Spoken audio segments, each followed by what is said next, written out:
Well, welcome everyone to the City of Seattle and the Seattle Emergency Operations Center. Thank you, Senator Cantwell. Thank you for the opportunity to speak about the Railway Safety Act of 2023 and the benefits it will provide first responders and our communities. We appreciate your leadership in Congress and advocacy for common sense rail safety improvements. My name is Andy Collins. I'm a battalion chief with the Seattle Fire Department. I have led our emergency preparedness efforts with the city, state, and federal partners for several years. Readiness is part of the mission of the Seattle Fire Department. As we watch the news and see train derailments happening elsewhere, we know we are not immune. We have the same conditions here in the city, and that rail runs not only through but under our city and adjacent to key infrastructure and in locations where tens of thousands of individuals work and recreate. In January, we had a train derailment on South Spokane Street. Rail cars hit the power station, and we were very fortunate that no one was injured. In March, our neighbors to the north were not as lucky, and where thousands of gallons of diesel fuel spilled after a derailment in the Swinomish tribal land. And we recall the tragic loss of life that the Amtrak derailment near DuPont in December of 2017 had. And we know that that same event could occur with a rail incident here in the city. With the state's heavy reliance on rail to move people and products, we need all the tools to prevent disastrous derailments, as well as information about what's being transported through our communities. According to WashDOT, on an average, 40 trains pass through Seattle every day. During the last 3 months, over 8,000 cars filled with crude oil have been transported through King County. Over the past decade, there have been 52 Class 1 railroad derailment incidents here in King County in the last 7 years. As a fire department, we focus heavily on prevention, and this legislation features several areas of prevention that would significantly be enhanced. We see the benefits of the proposed safety regulations around speed reduction, improved braking mechanisms, and early hazard detection systems on the rails. Requiring rail companies to have hazardous material spill response plans, hopefully developed in collaboration with local, state, and federal agencies, is a positive development. We're pleased to see this legislation also include reimbursement for fire departments for the equipment and supplies used in derailment responses. Currently, any equipment that is damaged or contaminated must be replaced at taxpayer expense, and that can be a very heavy impact on already tight budgets. In Seattle and King County, we have local emergency planning committees that work together to plan and mitigate known hazards. And this legislation will improve information we receive about what's being transported through our communities and improve our response readiness. Finally, I can't say enough about how appreciative we are that this legislation will provide funding for protective gear and health monitoring for our firefighters who respond. Even with full protective equipment, firefighters may still face exposures to chemicals and toxins that have long-term health impacts. And making sure that the potential impacts are known always allows first responders to be proactive in their health care. Thank you very much, and I will be followed by Dave Byers.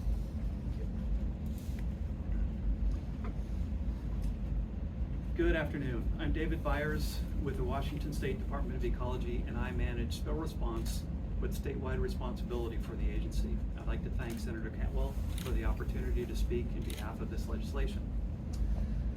I've had firsthand experience as Washington's lead representative in Unified Command in several train derailments, fires, and chemical releases across Washington and affecting our state. Of note, the 2016 derailment in Mosier, Oregon, the 2020 derailment in Custer, just north of Bellingham, and most recently, my agency responded to the derailment in Anacortes, affecting the Swinomish tribe and their reservation lands. I would like to just say a couple things about Washington State and our preparedness.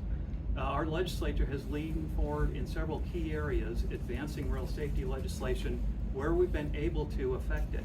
Now keep in mind, states can't provide the ultimate solution in all areas.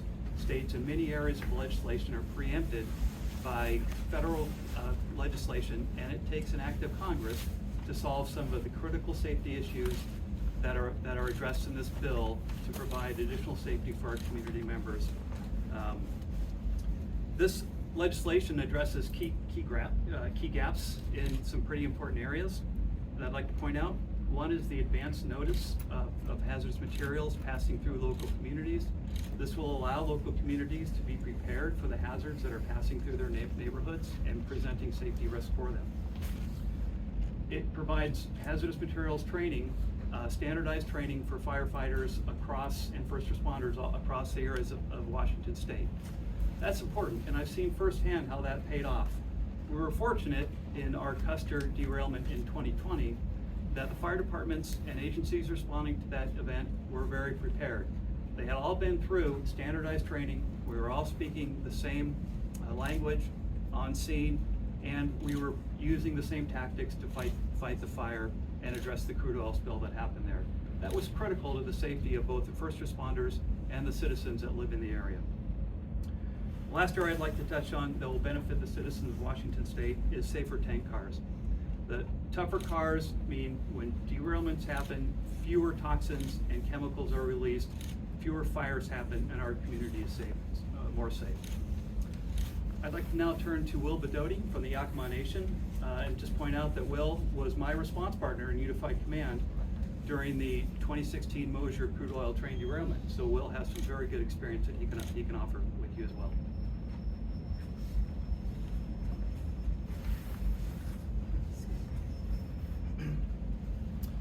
Hello, everyone. I'd like to thank Senator Cantwell for inviting the Yakima Nation to have a voice here and speak on our involvement with Mosier. Anyway, so my name is Will Bedoni. I'm with the Confederated Tribes and Bands of the Yakima Nation. I am an employee with the Yakima Nation Environmental Management Program, and we have a small, response hazmat spill response crew. As one of the respondents during the Mosier derailment incident. As you know, the Yakima Nation is one of the Columbia River Treaty Tribes, and so, we recognize the derailment at Mosier, Oregon. It had significant impacts to the Yakima Nation and the tribal fishermen on the Columbia River. At that time, Chinook salmon were currently running for our tribal fishermen.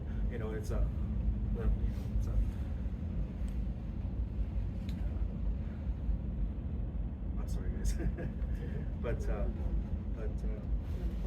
yeah. So the Yakima Nation,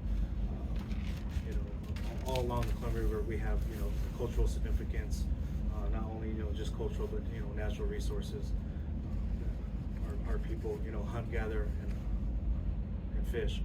So incidents like derailments, it can have a big impact to our waters, for tribal foods, and if not only the natural resources, we have big landscapes are is a cultural significance to us. But I think we believe that with the proactiveness with this legislation of this Rail Safety Act, we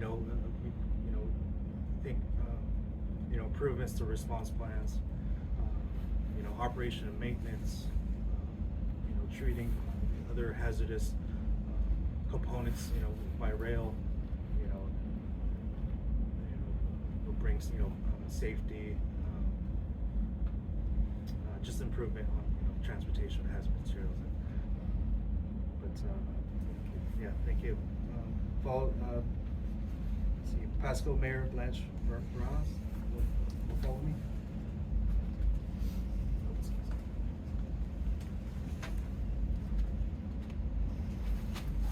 Hello, everyone.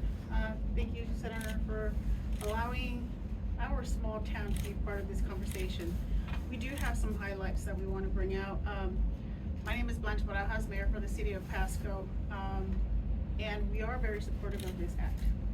The The reason why, there's been 14, a low of 14 and a high of 24 trains per week carrying high hazard flammable liquids that pass through the community and along the Columbia River to western Washington. WSDOT expects this to increase to 56 trains each day by 2040. That's 58% increase. This amount does not include similar trains that follow the Columbia River on the Oregon side. In the Tri-County, which is Benton County, Franklin County, and Walla Walla County, 43 Class 1 derailments have occurred in the last decade, resulting in $6.8 million in damages involving cars carrying hazardous material. In recent years, derailment have become more frequent, increasing more than 2 derailments in 2012 to 6 in 2022. This is in our area only. Pasco Fire does train annually with the companies as well as with BNSF for spill response. Training includes command and control training on the water spill response training. Pasco Fire does have a boat that is configured for spill and fire response that was purchased through an ecology grant in 2020. There are 2 major companies along the river. Marathon Oil has provided grant funds for purchasing sonar and forward-looking infrared equipment for both Pasco Fire boats and FLIR that allows the boat operator to see oil sheen on night due to the temperature difference between spill product and the river water. There are 3 spill response trailers here supplied and maintained by Ecology. Trailers are stationed in Richland, Pasco, and Burbank fire stations and at Clover Island. BNSF also maintains a large mobile foam supply in Pasco and equipment for high volume foam application. This trailer is also available for spills other than the railroads. One weakness though in our response capability is lack of a drone with long duration flight capability, high resolution camera, and forward-looking infrared or FLIR to monitor a moving spill on the Columbia River. We can take precautions, but precautions do not guarantee that there will not be a spill.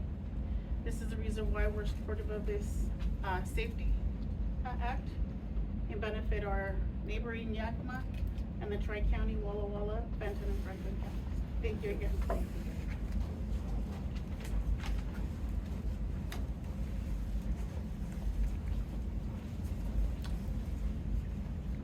Hello, my name is David Aroka. I'm the National Legislative Director for the Transportation Communications Union. We are a railroad union primarily, representing about 31,000 folks all across the country at all the Class 1s, including about 10,000 carmen through our Brotherhood of Railway Carmen Division. And just here in Seattle in the Washington State area, we have folks at Sig Yard, Stacy Street, Inter Bay, South Seattle, and even Pasco actually. So all across this state, all across the country. You know, you've heard a lot from folks already about, and these folks are tasked with responding to a rail disaster. My guys, the carmen, are tasked with making sure it doesn't happen in the first place. The carmen are the freight rail experts, freight rail car experts. They're tasked with inspecting, maintaining, and repairing rail cars throughout the country. They spend about 3 years as an apprentice to become a fully qualified journeyman carman. They are considered, as Herb can tell you in a moment, the PhDs of rail car inspections. About 7 years ago, the Big Four American Class 1s began adopting the so-called Precision Scheduled Railroading Business Model, or PSR for short. Involved dramatically cutting the workforce, especially in the maintenance department. Part of PSR also focuses on reducing the terminal dwell, or the amount of time a car spends in a terminal awaiting movement. It's not a bad idea in concept, but in practice, things have gone a little bit differently. The railroads did 2 things for car inspections. First, they sped up the times that these federally required inspections are to occur. Carmen used to be allowed 6 to 8 minutes per car. Then it was moved down to 3 minutes a car, which was much faster, but still doable. But today, PSR and the PSR era, they are expected to do it in 1 minute or less. It's 30 seconds per side. Mind you, there are about 180 points of inspection per rail car. That is simply impossible to do in a safe manner. You cannot do it. The second way they sped things up and conveniently reduced headcounts at the same exact time was to simply have the operating crews do these inspections, or abbreviated inspections as they call them. And the operating crews, as Herb can tell you in a moment, will be the first to tell you that they don't really know what they're looking for with these cars. And that's why they're held to a much lower standard on these inspections. They're only looking at 12 points versus 180 plus that my folks are doing. Senator Cantwell said in a recent hearing that we can't put a timeline on safety. We can't shortchange safety, and we couldn't agree more, Senator. And that's why the Railway Safety Act is so incredibly important. Not only for railroad workers, but for every single community where our freight trains pass through. By prohibiting time constraints on these car inspections and locomotive inspections, by the way, and by ensuring that those inspections are actually being performed by the ones that are trained and qualified to do so, the bill will ensure that every rail car traveling through our communities, just like this one, just like Seattle, are actually safe to travel. East Palestine was a wake-up call for this country because the American people saw with their own eyes a black chemical cloud looming over a small town in Ohio. And they were left wondering if their community could be next. And if we don't get this bill passed, unfortunately, that's exactly what's going to happen. And that's why I really want to thank Chair Cantwell and her staff for working so hard over the past couple of months to really deliver such a strong legislative response to this disaster. As well as Senators Vance and Brown and all of the bipartisan support we've had around this legislation. It is common sense, ladies and gentlemen. We have a moment here to dramatically enhance the safety of our nation's freight rail network. We have to get it done. Thank you. And Herb Crone from Smart Transportation Division is going to be following.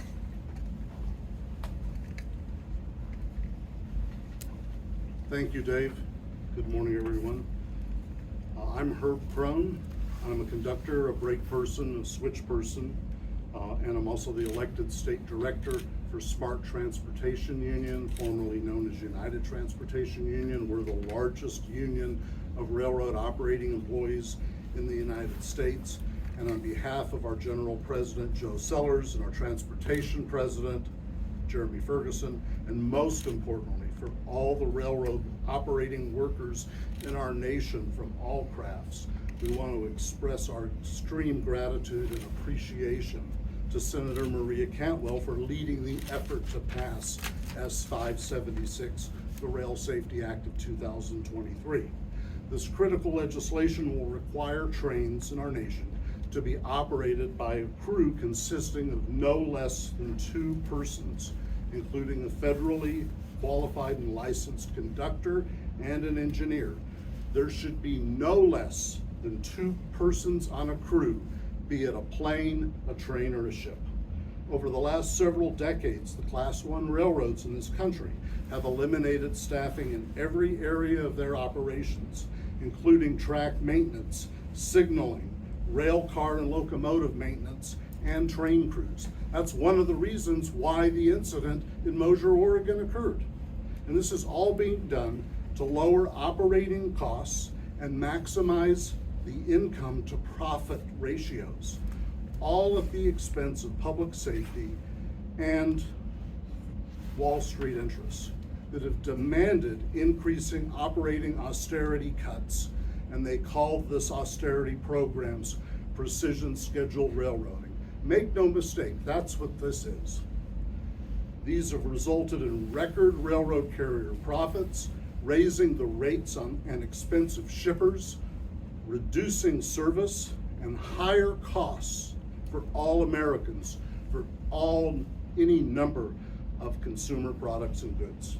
Additionally, the carriers have increased the average length of trains from 5 to 7,500 feet and now operate monster length trains of anywhere from 10 to 20,000 or more feet in length in an effort to reduce crew costs from additional train crews.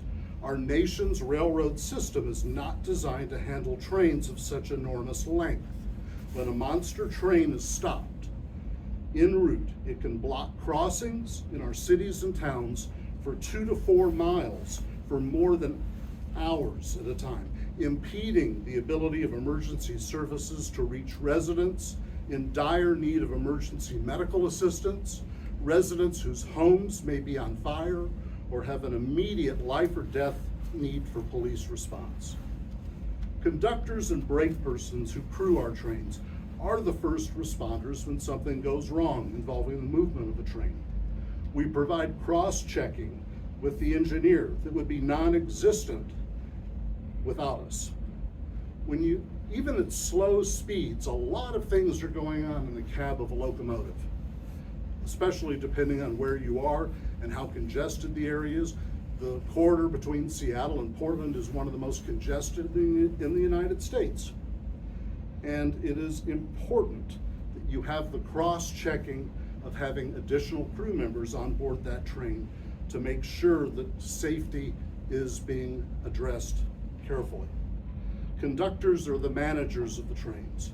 We maintain the train list and the inventory and the placement of hazardous material cars.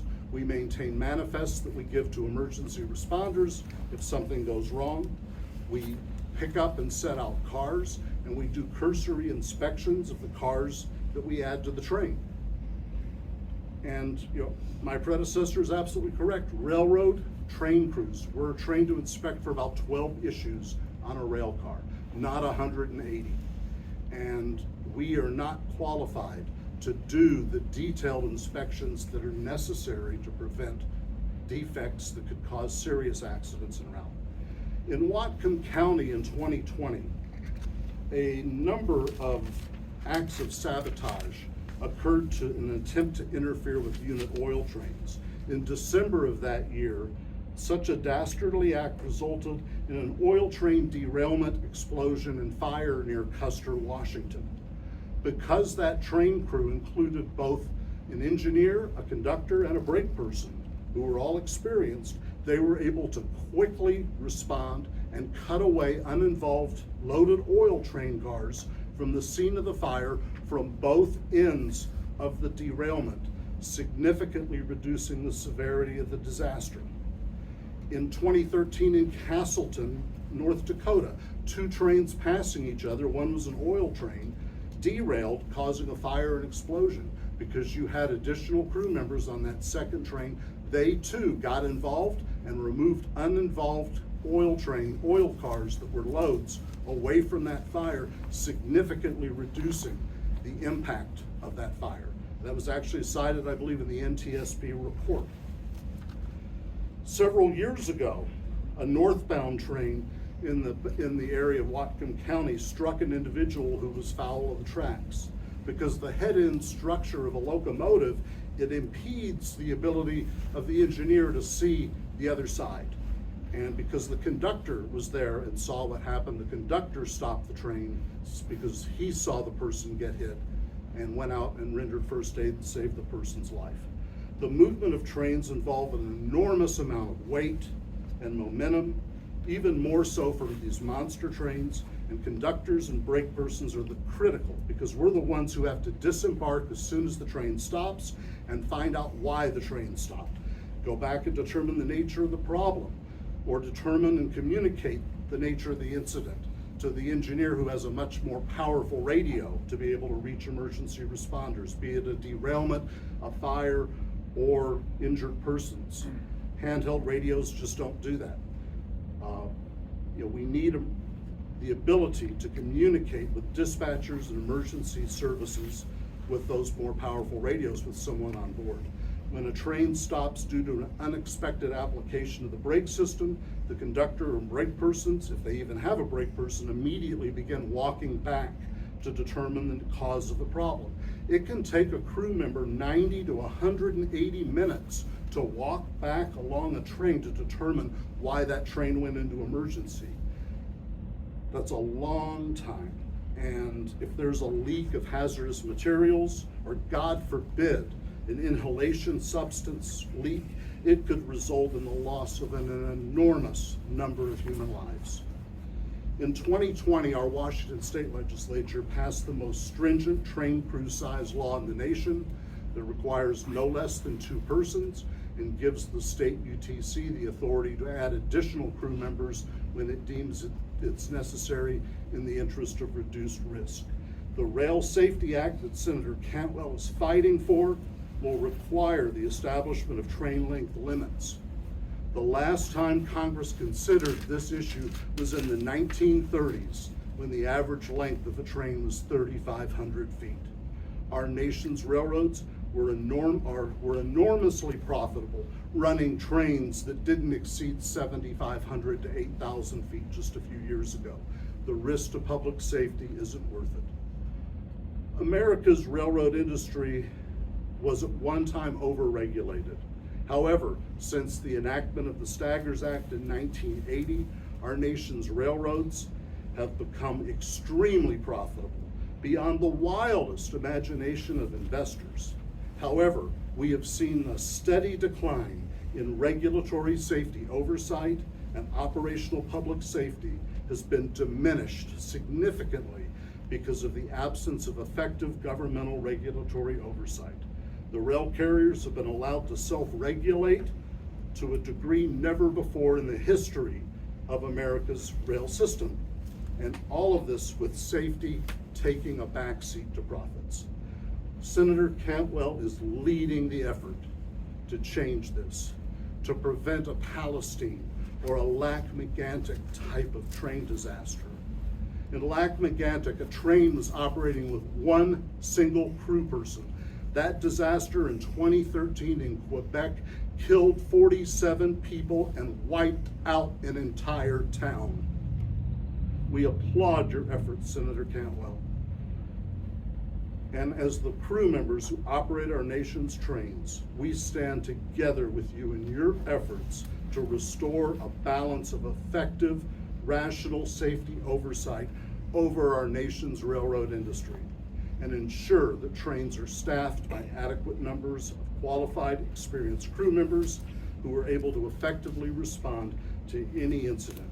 I thank you for the opportunity, and I must say it was an unexpected pleasure and absolute honor to have the privilege to introduce U.S. Senator Maria Cantwell. Thank you so much. Well, I want to thank all of the speakers. Thank you for telling this story so effectively and why we need this legislation to pass. I want to thank the City of Seattle and Battalion Chief Andy Collins for hosting us today. It wasn't long after the Lac-Mégantic accident that we came here to talk about rail safety legislation that we introduced. A few things that we got done, but many of the provisions from that original legislation are now in this bill, with the hopes that we will get it passed soon.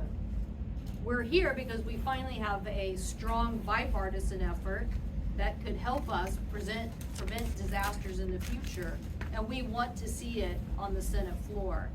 With derailments in our state on the rise, and with the accident we saw in East Palestine, it's time to pass national rail safety improvement.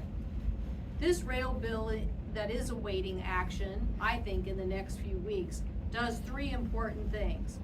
1, it mandates rail technology detection that can warn the railroad team of the impending rail car failures. This is so important, and as was mentioned, we increase we make sure that the inspections have enough time to be done and done appropriately. It requires hazardous explosive materials like vinyl chloride that we saw in East Palestine to be met with certain regulations, like slowing down the speed of the train and having an adequate emergency response plan. And it requires the rail cars meet higher structural standards by 2027. For the first time, it requires the railroads to use the defection technologies that could have prevented East Palestine from happening, because it would be a requirement. And it gives the Department of Transportation the ability to basically have the appropriate spacing of this technology. It ensures that trains carrying the flammable gases like vinyl chloride and other explosive materials have to comply with strict safety standards, regulating them, as I said, on speed and improving the emergency response. Vinyl chloride did not have to meet this requirement before, and that is why so many people were surprised to even find it on the train in East Palestine. It prevents railroads from rushing an inspection when it is so important to have, as we just heard from the two gentlemen, properly trained people who know what inspecting a rail car is all about and what important aspects of the locomotive have to take place, and including, as was described in that previous accident, why two people are involved. The bill prevents railroads from reducing the number of those people operating on a train to just one person without ensuring safety. We think this is the appropriate step in making sure that we have a workforce to keep our public, that these trains fly through our communities, that this is what is required to keep us safe. This legislation also increases the penalty for violating rail safety laws to $10 million. It improves the emergency response by requiring railroads to inform the states about the hazardous material and to make sure that they understand what it will take to deal with that material. Previously, only these requirements were there for crude by rail. So making sure that important substances like vinyl chloride or other hazardous materials have a real plan so that the battalion chief and the communities can make a plan for them is so important. It does, as was mentioned by our first responders, include the opportunity for training and personal protective equipment.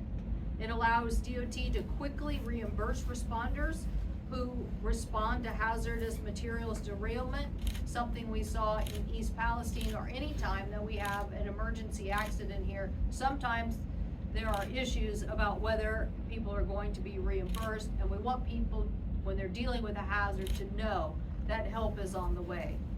Over the past decade, as mentioned, the amount of crude shipped by rail through our state has increased over 180% to 1.4 billion gallons annually.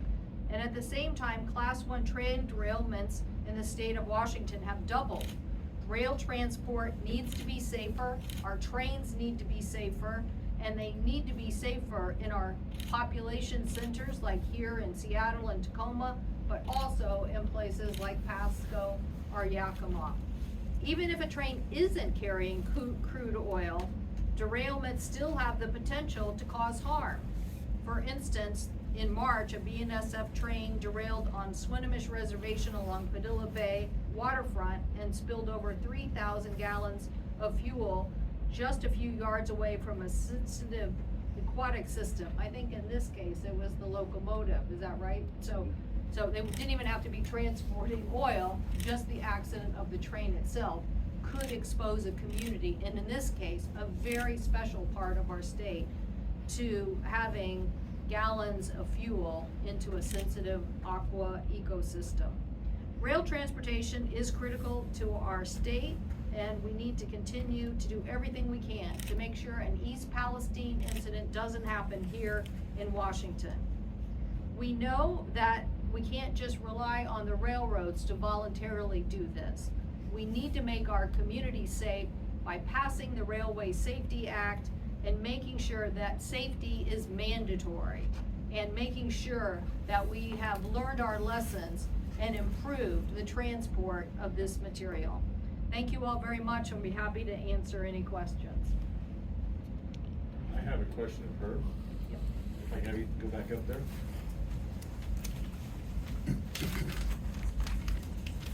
So Herb, you're a conductor and you're running these trains, so not literally you're on the front line here. How will this legislation help you as a conductor and those communities that you travel through with your cargo? Well, first of all, it will ensure that the railroads don't do away with the conductor and leave an engineer on duty by themselves for 12 or perhaps more hours.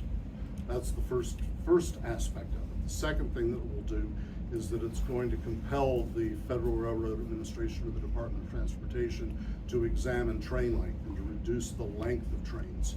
Because if something goes wrong, you're lucky if you can get back to the back of the train. If the train's straddled over a bridge that doesn't have a walkway, how are you gonna get there? And we need to keep, we're also the people who cut crossings of emergency responders, fire, police need to cross. And if we have to walk back for 45 minutes or so to cut a crossing in a community, that's just damaging. And I think this bill is going to be looking at a lot of different issues that need to be addressed and that have been ignored for many years. Herb, even if they mandate shorter length trains, will a 2-person crew be enough? It can be. It depends on the nature of the train, the commodities that are being hauled, the distance that it's going, and the type of terrain that the train is going over. In Washington, our crewing bill the Utilities Transportation Commission could require additional crew members on the rear of, say, high hazard flammable trains that are moving down the Columbia Gorge through sensitive areas. So, will it be enough? It'll be a good start. The railroads like to argue that this is something that should be left to collective bargaining. And this is no different than what we saw in the airline industry and than what we've seen all over. When they've reduced and reduced and reduced crews and reduced training and reduced the qualification of people to start operating this equipment because of money. Government is out of the equation and public safety is not at the table. Public safety needs to be at the table when you get down to a certain level of crew size or of operational activities or the amount of time that it takes to inspect a rail car or the type of equipment that's being utilized to inspect trackage. That's why the Mosier derailment happened, because the railroads eliminated through the EFRA the requirement that there be walking inspections of these tracks. And a high-tech geometry car, don't get me wrong, technology is wonderful and it can give you a lot of information that humans can't see, but it can't detect rusted tie bolts. And it requires a human being. And that standard that the federal government adopted is not the best standard, it's the lowest standard. And we need high standards. So this is why we think this is really important. And we also know that the National Council of State Legislatures is asking Congress to repeal the preemption of states having more stringent safety requirements if they determine that it's in the interest of public safety or risk reduction to do so. And we certainly hope that these things will pass. Herb, can you talk to me a little bit about what the feeling is with other railway workers? Because I would assume a lot of, like me, I don't know when a train is going by that only a certain amount of crew looked at it in a minute. But I mean, you step on this train, you know what can happen with a derailment and how it could hurt people. How do other workers feel knowing that? We all feel the same way. We are very concerned by the fact that we're being asked to do initial terminal inspections of initiating trains. Because we know, we look for dragging equipment, we make sure that the brake pistons extend and release, we look and make sure that there's bolts on the ladders and that the pin lifter, the pin inside the lifter is in place. But we're not qualified to look at all of these different things, and we're very concerned about this. And increasingly, we're being asked to do these inspections because the railroads have eliminated the qualified, well-experienced carmen and carwomen who do this very specialized work, who would find many defects that a trainman would not normally look for or be able to identify or find. Question for Battalion Chief Collins. What happens in Seattle that has made us fortunate enough not to have a mass casualty derailment around the stadiums or at Broad in Alaska next to the cruise ships and so forth? Do you have powers, especially through the Fire Marshal's division, that go beyond the minimal requirements in federal railroad law? And That's a good question. I don't know that the fire department implements requirements above and beyond. That would be something we need to check with the fire prevention division on. But I know that we, like many of the cities across the country, have the same conditions, the same, if not more, opportunity for trains to derail in this area. Just because it hasn't happened doesn't mean that it won't happen, and we want to be prepared for that. Can you describe in general what happens with speed limits or Sure. checkpoints or anything like that in the central city? Yeah, sure. So in regards to speed, I mean, the technical aspects of the speed limits, I would have to get that, but they do reduce their speed as they come through the city of Seattle.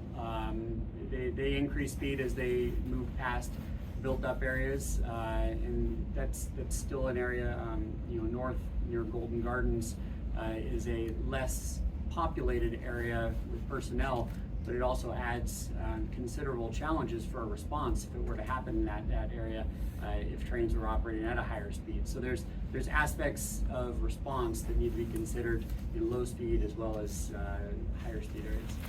Chief, can you give us a rough idea of where this tunnel is, how long it runs, where it runs, and what would happen if there was a problem inside the tunnel? Yeah, it's a unique environment. It starts right out here in below Yesler and runs under the city of Seattle and exits north of the city. I believe we're going to actually get an opportunity to see the opening here in a moment. In the event a derailment or an incident was to occur in the tunnel, we would be operating in hand with the BNSF or the Amtrak or whoever owns those rails, and we would be sending specially trained teams into that area to investigate, understanding that we want to make sure we mitigate the problem, but also not putting our responders in overly risk areas. So this type of a derailment in a tunnel is going to be very complex.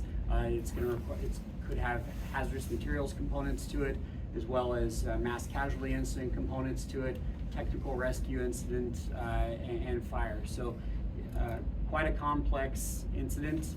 We are fortunate in Seattle to have some capabilities that can respond to each of those, but we know that it's going to take more than just the city of Seattle. So that, this bill also provides standardized trainings for mutual aid and other departments to respond in and operate on the same page. But bottom line, there is the potential, if there's a disaster, of a column of black smoke spewing out of the end of this tunnel and into the air in a populated area. There is the potential for that to be the case, yes. Which is why we want safety and prevention. Prevention has to be the focus, and having the right tools, the right people, the right oversight, the right plan, the right sharing of information, all of that has to be part of this. And we didn't spend a lot of time talking about the detectors, but those defect detectors basically on the rails can show hot spots and then have somebody go and inspect. What is that about? Is there a wheel bearing that's about to break? And that's what we want. We want to be able to detect that, but you have to have people who are trained and skilled, and you have to have the requirement. It can't be voluntary. I have a couple questions for you, Senator. Yes. As far as the penalty being $10 million with this new bill, what is the penalty now? About 100,000, I think it is. So significant. We're making a significant increase because we really want a deterrent here. We want people to think about this, and we think it meets the scale and the damage. When you see what just happened in East Palestine, we think you should have stiffer penalties. A question for Will from the Yakima Nation. If the bill provides funding for first responders along the Class 1 railroad corridors, what would the tribe want to get that would improve your response? As far as us, being part of that response to, the rail derailments, currently and in the past, we've, the rail line companies have invited us to, become familiar with, their rail carts, and then some, provided some hazardous training, and so that we have a general knowledge, the seriousness of and hazards of these chemicals being transported, and we've also been invited to also participate. If there's another incident, we could be first responders. In the case of like Mosier, the traffic was so congested, it was hard for everyone, all the responding parties, federal, state, local, just to get in there. So we have ways of getting to the areas where rail lines and along the Columbia River, and we can be part of that responding party, and then have that general knowledge of dealing with the hazardous material, and then maybe communicating that what the incident looks like to the other responding parties. So Well, how do you spell your last name? Bodoni, B as in boy, ADONIE. I think the thing that we're really after here on this is to also make sure that people, if a state knows what's being transported and the local community knows, and they know the frequency of it, and they know what that material looks like, then they can decide, here's what we would like to have. I thought, Mayor, your comments about wanting a drone, I'm assuming because you think the particular area is hard to reach, and you would wanna know immediately along the water what the situation is. So you might, with all that activity you listed, you probably already have a good idea, but this kind of information with a plan that they'd have to file through the governor's office would give them even more insight, and then they could determine what equipment they think they needed. But if you, I don't know if you wanted to talk Correct. more So about the I'll- drone. I'll add to You might that. have to come up and say it here though.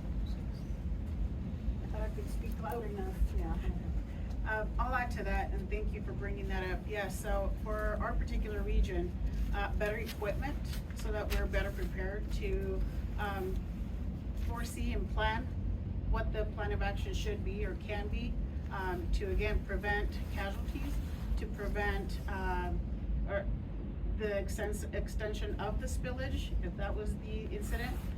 But preparedness really is what we're asking for. The funding, the proper equipment to have our first responders be able to be protected to respond to that incident.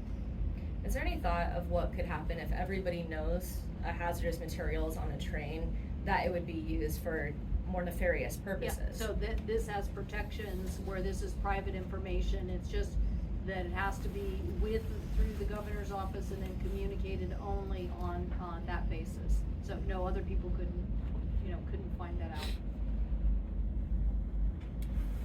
Okay, thank you all, we're going down to the tunnel? We're gonna Is go that down right? to the Okay.